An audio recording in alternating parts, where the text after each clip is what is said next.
Hello everyone, आज हम national education policy 2020 को एनालाइज करेंगे।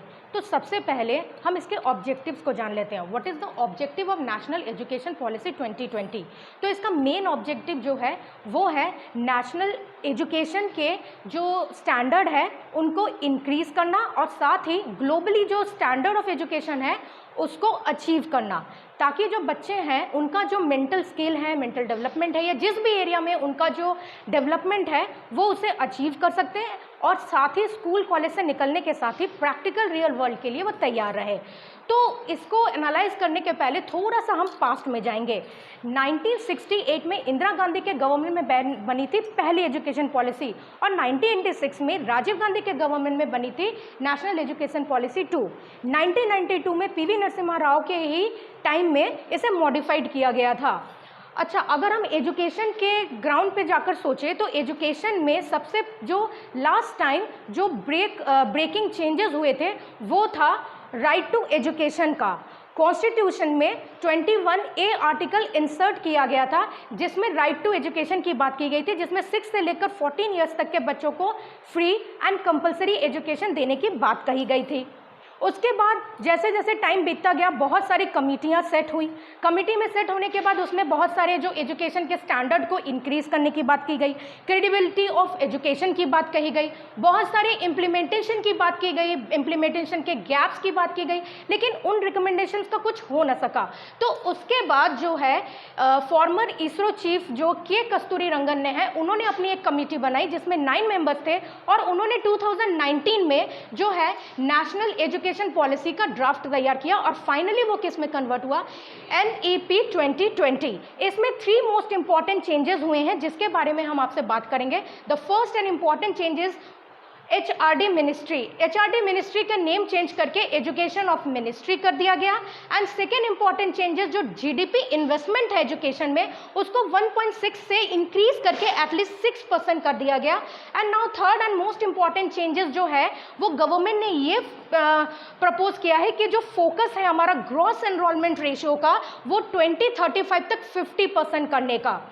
नाउ ये देखिए, ये सारे नंबर तभी अचीवेबल है जब हम इस एग्जिस्टिंग अप्रोच में एक डायनामिक चेंज को इंट्रोड्यूस करें। अब हम एग्जिस्टिंग एकेडमिक स्ट्रक्चर की अगर हम बात कर लेते हैं तो एकेडमिक स्ट्रक्चर में जो 10+2 का कॉन्सेप्ट है उसको ब्रेक डाउन किया गया है किसमें, 5+3+3+4 में। और ये जो एजेस होते हैं ये बहुत इंपॉर्टेंट एजेस है। क्यों? क्योंकि ये 3 to 8, 8 to 11, 11 to 14 और 14 to 18 का एज है। और इस एज में ये जो 3.3 से लेकर 6 तक के जो एजेस है बच्चों के ये फॉर्मल एजुकेशन में ही रखे जाएंगे और साथ ही ये ग्लोबली ऐसा किया जाता है, इसको स्कूल करिकुलम में भी जो है इन्वॉल्व किया जाएगा। और साथ ही ये जो एज होता है 3 to 6 का, ये 3 to 6 का एज बहुत ही जो बच्चों का जो मेंटल फैकल्टीज का डेवलपमेंट होता है उसके लिए बहुत इंपॉर्टेंट होता है। देखिए, ये सारी चीज़ें जो हैं ये इम्प्लीमेंट होते रहेंगे लेकिन इनके इम्प्लीमेंटेशन का तो ओनली टाइम कंटेंट है। लेकिन ये जो बच्चों को इससे रिलेटेड चीज़ों को सिखाकर हम बच्चों को रेडी करेंगे या प्रिपेयर करेंगे वो उनके आने वाले फ्यूचर के लिए या रियल वर्ल्ड के लिए, क्योंकि इसमें साथ ही साथ एकेडमिक है, वोकेशनल है, करिकुलर है, को करिकुलर एक्स्ट्रा एक्टिविटी को जो है इक्वल फिटिंग दी जाएगी बच्चों को, जिससे कि उनका मेंटल जो स्टेटस है, मेंटल फैकल्टीज का वो डेवलप हो सके। Now we are talking about next segment, the changes in school education. School education, इसमें स्टूडेंट्स को हम 6 स्टैंडर्ड तक कोडिंग के थ्रू जो है लर्निंग कराएंगे। इसमें हम चाइना का इसमें जो है लिया गया है एग्जाम्पल, चाइना का। इसमें बहुत पहले से आप देख रहे हो चाइना में बहुत टाइम से ये कोडिंग सिस्टम चल रही है बच्चों की, जो बहुत पहले से लिया जा रहा है और उनका डेवलपमेंट लेवल तो आप देख ही सकते हैं।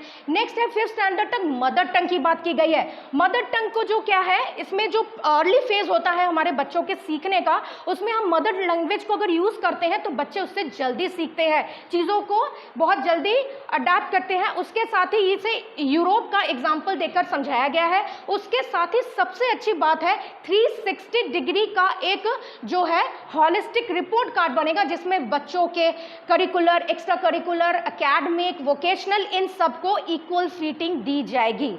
Okay, now we are talking about the changes in higher education. Higher education में हम क्या बात करते हैं, इसमें है जो स्ट्रिक्ट डिवीजन होता था पहले स्ट्रीम्स का, उसमें भी एक मल्टी अप्रोच मतलब जो है एनईपी ने अपना दिया है।